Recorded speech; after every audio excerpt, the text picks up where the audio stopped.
Brilliant. Okay, so Danish 7 asked, what made you decide to make a sequel to Final Fantasy XIII? And the answer. These answers are kind of all from the FF13 team as well. What we can arrange to do is send you answers by email as well. So you don't need to write everything down right now. Every word. Yay! Makes my life so much easier.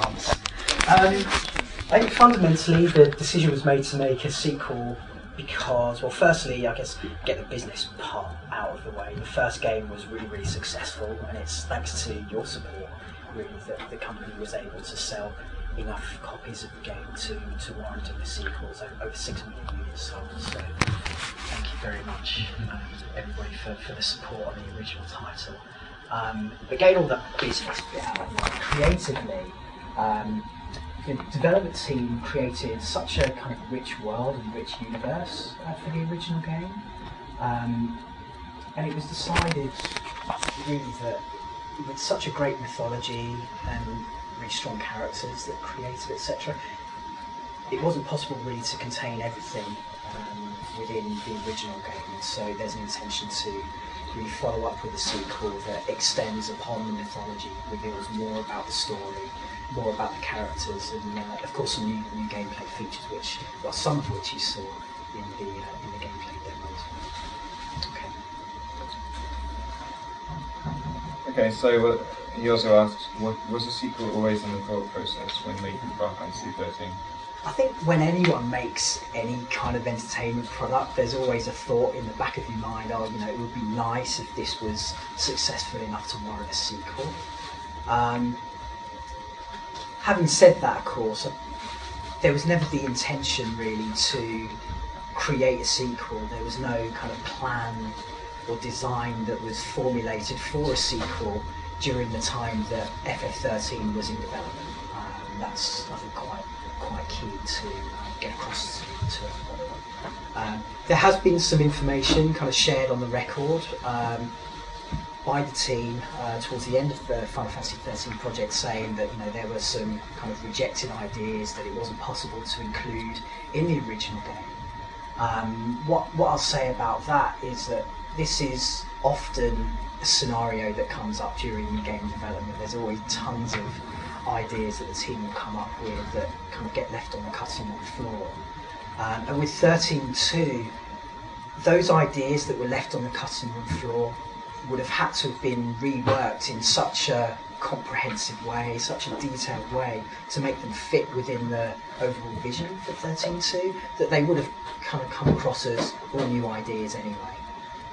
And so with 13.2, we feel quite confident in saying that with this game it feels pretty much all new in terms of new features, new scenarios, etc.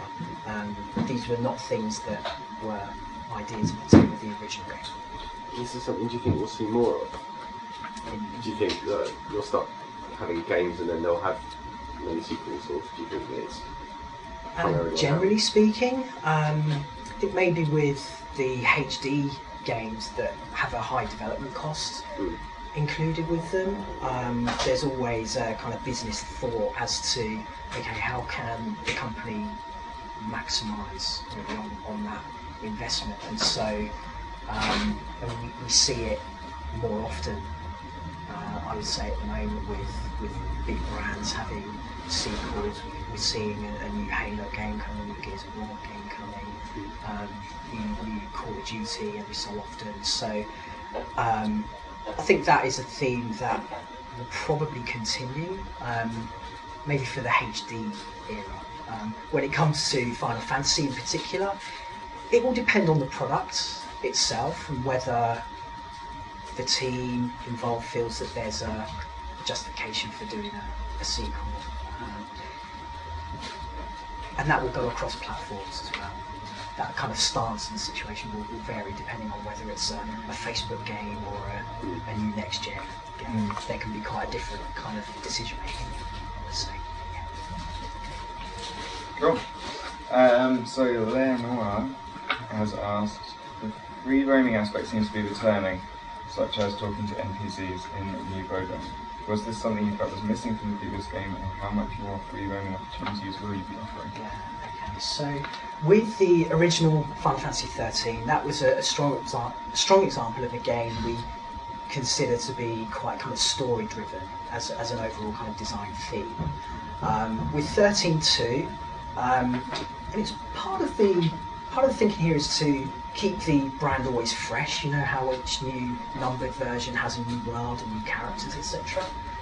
The feeling here is to almost turn that story-driven nature upside down and try and deliver a game which is much more player-driven. And so that theme, from a concept design point of view, gets filtered through the various game features as the game's being developed. And so you'll see things that you saw earlier, things like the multiple pathways in the environments, the lots of different monsters that you can recruit and place into your party depending on the paradigm system you're using, the wide open areas with the NPCs you can talk to, and various other things. And so that theme is something that we will continue revealing more information about, and there's some pretty cool stuff lined up, or we hope you think it's cool, I should say, when we do come to reveal it later on. Point Blank has asked, in Final Fantasy XIII travelling on the world map was limited until the very end and moved away from the traditional walking on a small world to teleporting. In 13.2, have you stuck with this or returned to the older method of the world map? This is a really interesting question, and it's one that I'm absolutely dying to share more information about. If I were, though, I'd probably be fired, at least. Maybe some physical damage at the worst. The reason for that is that it's a feature that's kind of still in development. The team is still working really, really hard on delivering what we think can be a system that is enjoyed by the players. The kind of location transportation feature within 13.2 is something that's been worked quite hard on. We like to think that when it is revealed, it will be quite interesting for people. Please stay tuned for more information. That's a great answer that doesn't say anything.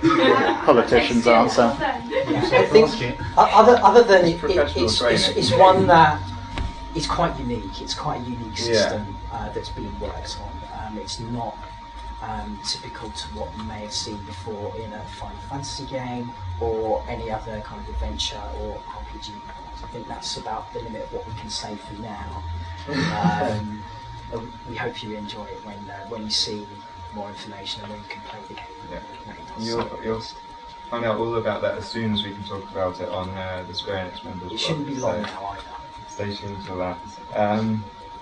30 Seconds to Glenn has asked, what Final Fantasy XIII characters will be returning, and who are the new faces? Who is the guy that Lightning has been seen battling with? Okay, so the returning characters, firstly to talk about those guys, all of the kind of main playable characters from the original game are returning to Final Fantasy XIII.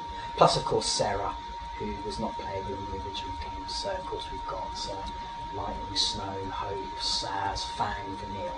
They're all coming back to 13.2. They come back to 13.2 in varied ways, which are all quite interesting. Some ways in which characters are returning you might not expect, and hopefully enjoy when you do see those characters. New characters, well, of course we have Noel, the guy who you played with earlier in the demo, and also there's this mysterious guy who's mentioned here in the question who is in the logo. We can't give his name yet, we can't tell you much about him yet, but he is a very important character in the story. In some ways he's a kind of antithesis of Lightning, and that's reflected by the positioning of the characters in the logo there. We'll give a full overview about this guy again real soon. Yeah. Okay, so I do waffle on. there is another one has asked, the first two sequels to the Final Way can be.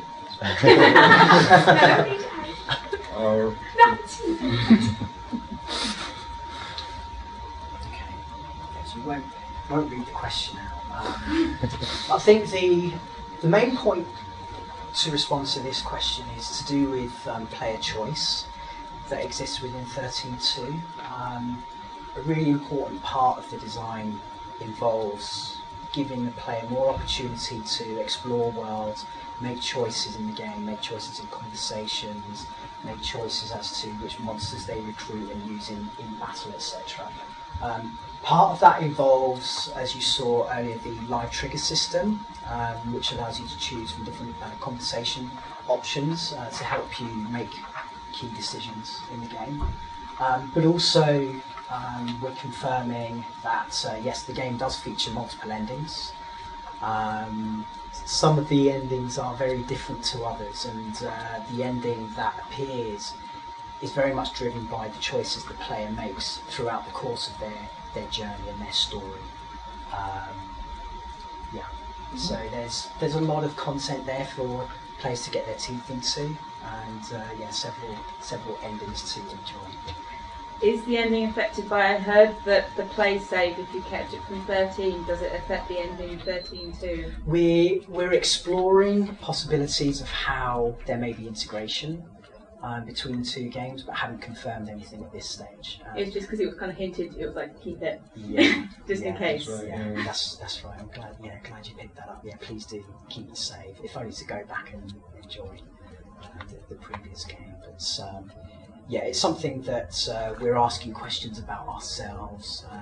We're making further kind of pushes with the team to try and ensure that continuity from the original game. Of course, for those sort of 6 million fans who bought the first game. Cool.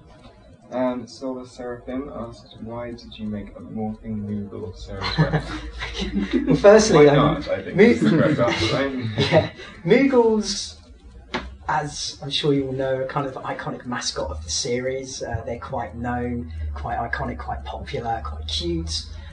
They didn't really feature in the original games so much, and so there's an opportunity there to include them within 13.2 from a presentational point of view. But beyond that, and it links in with what we were saying earlier to do with player choice and giving more functionality to the player, we wanted to make the Moogle or kind of player character accompaniment quite integral to the gameplay. And so they've been given various abilities, like you can see. They change into the weapon, which can be a long-range or short-range weapon.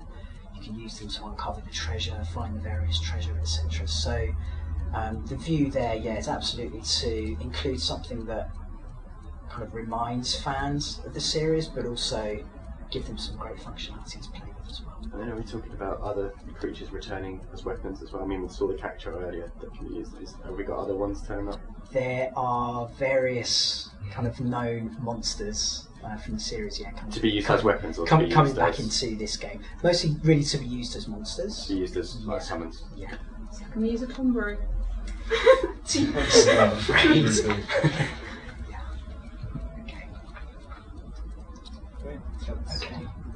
That's the Q&A. Cool.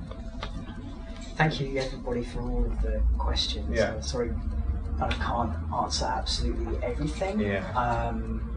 But of course, we will share all of the questions and all of the feedback throughout the company and with the team, so that there's an understanding of what points are of interest to people, and allow that to affect the development in a positive way. Yeah. It's obvious that you all have a lot of questions about the game. We've got a lot more to talk about the game, so within the coming months, just keep checking the Square Enix members blog, and we'll have plenty more to tell you.